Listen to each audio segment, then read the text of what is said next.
Welcome to the Banker Lamp. Please enjoy the video. You have what you need: the app version, a settings backup, and a chosen color hex. Open the app project or settings page now and navigate straight to the theme or style file where colors live. Once there, identify primary, accent, and background variables. Make small edits first so you can revert quickly. Save a copy of the original file. When you've updated the primary color value, move to preview mode to verify changes before continuing to the deeper steps. Now you edit all reference tokens and component variables, because an app uses color in several places. Replace primary, accent, and background hex or RGBA values consistently.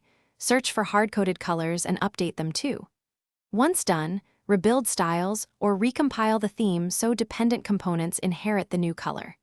Then run a local preview or simulator to inspect headings, buttons, links, and disabled states. Make sure contrast and accessibility. To finish, clear caches and restart the app so cache styles don't hide your changes.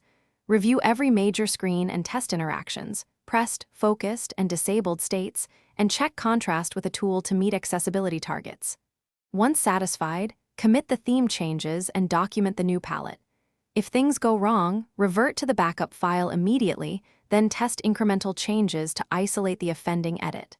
Finally, communicate the color update to stakeholders and provide rollout notes for consistency.